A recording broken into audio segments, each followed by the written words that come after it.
Hi, everyone. So this may be one of the final videos that I do for you this semester, but I do want to give you some specific references and instructions for this final essay as we approach it, or as we begin it. Just a quick touch back on the work that you were doing on Monday, your revisions. Remember, you had two options. You could revise one of the short journal essays, which was due today for class, or you can revise one of the longer ones and send me where you were in terms of like what you've already changed and what you have left to change for the longer works and submit it on Friday. Didn't want you spending more than that on revision because I want you to get comments if you're going to revise again or if you need to revise. Some of you may want to do that, some of you may not, but remember you can revise as many times as you like in order to improve your writing. There's no limitation until we get to the final week of class. In terms of those revisions and submitting them, please submit them in Blackboard. They're going to go in the same spot. I've allowed maximum number of submissions, or you can submit as many times. It will not restrict you on that. I know a couple of people encountered issues earlier on, but I've adjusted all of those. So you shouldn't encounter a problem. And if you do, just email me and tell me about it, and I'll fix it so that you can put it there. But that's the receptacle that we want to store everything in so that it's all going to the same place. And it'll notify me when I get something and notify me as to the latest copy so I know which draft I'm looking at. So don't worry about that.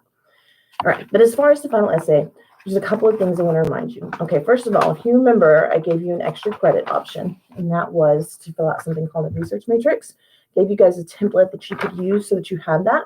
It will look like this. I'm going to hold it up so that you can see. It's pretty much just a bunch of boxes, but up at the top, it will give you a space to fill out and organize your information so that those boxes will be filled in a way that will help you for your essay. Okay, it includes like the author and date of the essay, or includes the main point. It includes the key evidence in the essay, major discussion points that may not be the actual main topics, but that seem interesting or like thematic. And then, of course, your response to that. If you fill this out for every source that you read for your final paper, then you'll be able to see all of the trends that move across those. Now, I want to reiterate this notion of how you approach research. You have a topic in mind when you are beginning. Okay, so if your topic is going to be, let's say, we've had some people write on abortion, we've had some people write on the legalization of marijuana, some on dieting, some on paying college athletes. Whatever your topic is, that's fine.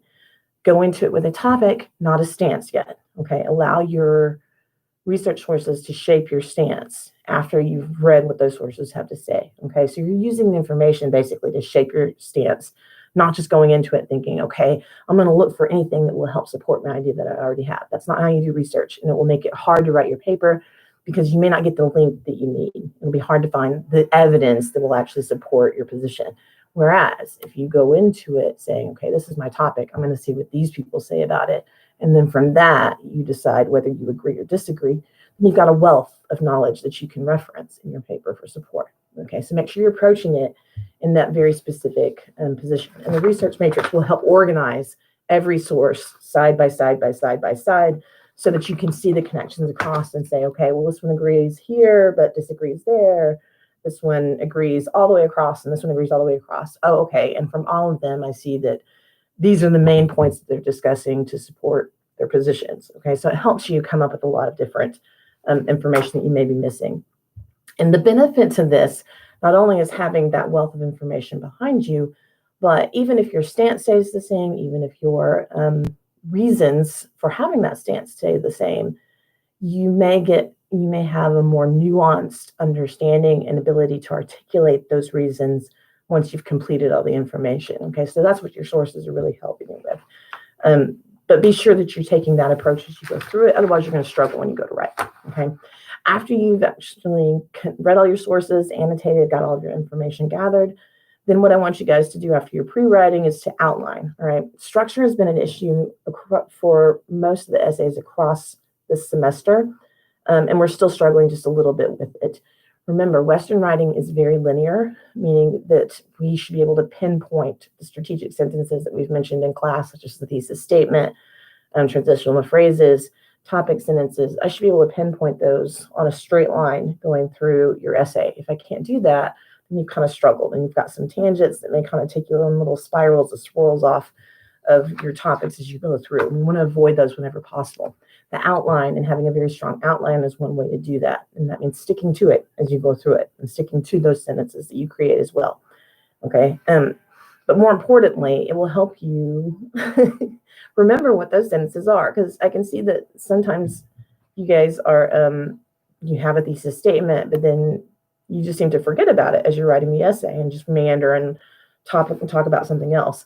That's a free write, all right? Or that's a journal. That is not an essay. An essay is very structured. So you want to make sure that you're not doing that. The outline that I've got for you guys that I want you to use for this time will hopefully help you stay on topic a little better. Okay, and it looks like this, just so you can see. The first page will have this section up here. This is to help you shape not a working thesis, but a full thesis that has your topic, your stance, which is your side or your position on the topic that you pick.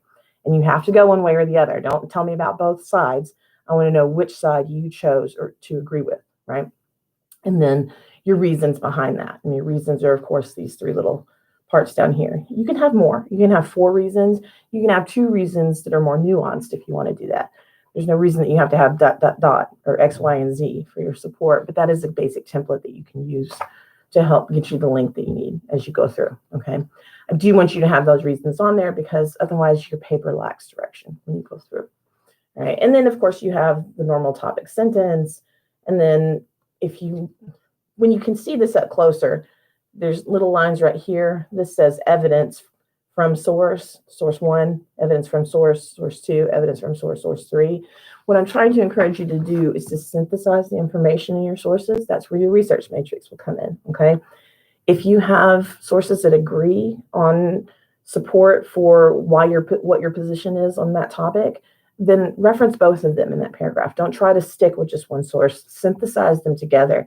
Talk about the information across sources. It adds to your credibility greatly to do that, and it will make defending your topic lengthier as well to get the word count that you need, because this is a little bit longer paper because there are more sources. That's why, because you've been using those sources balanced and consistently across all of your paragraphs as you go through, all right? Then when you turn over, the page is constructed in a very specific way. Every page after that will include a space for you to go on to the next topic, and it will have the sources set up in the same way. But at the top of the page, I will reference first. I want you to write in your thesis statement, okay? The reason for this is, once again, people are not necessarily using their thesis to direct the topics that they have. I don't want you to forget what your thesis is. When you spend all of that time to draft a really well-written thesis, you don't want to not use it. It's actually meant to be a roadmap or guide for the rest of your paper. So don't forget about it. Keep it there. Keep it always in your mind that the purpose for this topic is to support this part of your thesis statement. Connect the two. Linear frameworks mean alignment as you move throughout the thread, right? So make sure that you're using that alignment and using those sentences to keep it aligned as you go through. So the outline asks you to reference your thesis statement on every page just to keep it in mind and to make sure that your topic that you have focuses on that and supports that thesis statement in some way. If it doesn't, then you need to change the topic that you have, all right? So keep that in mind as you go through.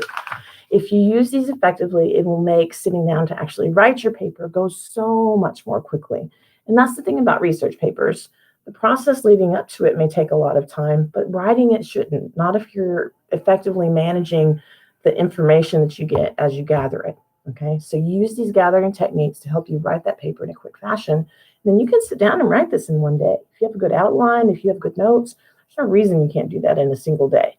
And that's how you should proceed for the rest of your school time, actually, and beyond. If you have to write a research essay, do something of this nature because it will help make it a quick process rather than something that's long and drawn out and painful. The research itself is what takes time, not the writing of the paper, okay? All right, if you have questions, feel free to contact me via email, but use these documents, please. The outline I require you to have, remember that will go into your English portfolio. But remember the template that I have for your sources for organizing that information, that will give you an extra 10 points automatically for your final research paper to show that you were taking the time to gather it together and organize and keep it together in your mind as well, okay? All right, and we'll see you guys later.